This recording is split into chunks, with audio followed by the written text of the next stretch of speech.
ఓం సదాశివసమారంభాం వ్యాసశంకరమధ్యమాం అస్మదాచార్యపర్యంతాం వందే గురుపరంపరాం.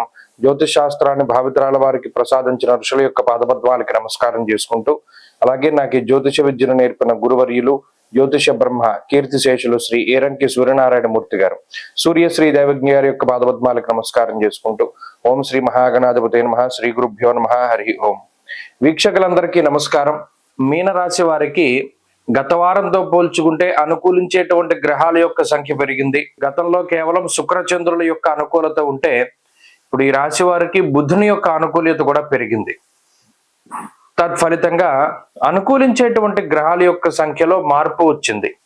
అయితే అటు గురుబలం లేకపోవడం, శని రాహువుల యొక్క పీడ అధికంగా ఉండడం ఈ రాశి వారికి ఉండేటువంటి అతిపెద్ద వ్యతిరేకత. ఎప్పుడైతే ఈ బుధుని యొక్క మార్పు జరిగిందో, బుధుడు బుద్ధికారకుడు, వాక్స్థానమందు చాలా మంచి ఫలితాలను ఇస్తారు. అంటే లౌకికమైనటువంటి వ్యవహారాల్లో చాలా మంచిగా చక్కగా ముందుకి చొచ్చుకొని పోయేటువంటి పరిస్థితులు. ఏదైనా ఒక క్లిష్టమైనటువంటి సందర్భం ఉంటే దాన్ని చాకచక్యంగా ఛేదించగలుగుతారు. ఏదైనా ఒక ఇబ్బందికరమైనటువంటి సందర్భాన్ని చాలా తెలివిగా దాటగలుగుతారు.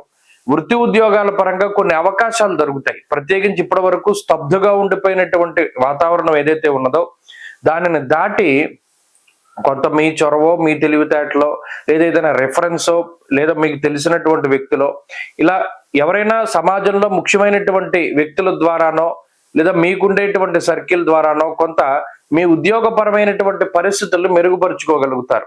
అంటే అసలు ఉద్యోగం లేకపోతే ఉద్యోగాన్ని సంపాదించుకోవడం, లేదా ఉద్యోగంలో ఏదైనా ఇబ్బందులు ఉంటే వాటిని తగ్గించుకునేటువంటి పరిస్థితులు. ఇక్కడే కాకుండా విదేశాల్లో నివసిస్తూ ఉన్నటువంటి వారిలో సైతం ఈ గ్రహాల తాలూకు మార్పు కొంత పాజిటివ్ గా కనబడుతుంది. అంటే ఎప్పుడు ఈ శుక్రచంద్రుల యొక్క అనుకూలతే కాకుండా బుధుడు కూడా యోగిస్తూ ఉండడం ఒకంత పాజిటివిటీని జోడిస్తుంది. అయినప్పటికీ మిగతా గ్రహాల యొక్క ప్రతికూలత అదే మాదిరిగా ఉన్నది. కాబట్టి ఏ పని చేసినా సరే 1-2 సార్లు ఆలోచన చేయడం, తొందరపాటు లేకుండా, ముఖ్యంగా ఏలినాటి శని జన్మరాశిలో సంచారం చేస్తూ ఉన్నప్పుడు చాలా సార్లు చెప్తూ వచ్చాను, ఈజీగా డబ్బు సంపాదించడం పైన ఎక్కువ దృష్టి పెట్టకూడదు. బెట్టింగులు, జోదము, స్పెక్యులేషన్ ఇటువంటి వాటి జోలికి పోకూడదు. అలాగే తొందరపాటు నిర్ణయాలు తీసుకోకూడదు. కోపంలో కానీ ఆవేశంలో కానీ నిర్ణయాలు తీసుకోకూడదు. ఎప్పుడైనా ఒక ఆలోచన వచ్చింది అంటే దాని వెనకే ఉంది, ముందే ఉంది అనేటువంటి వాటిని ఎక్కువగా ఆలోచన చేస్తూ ఉండాలి.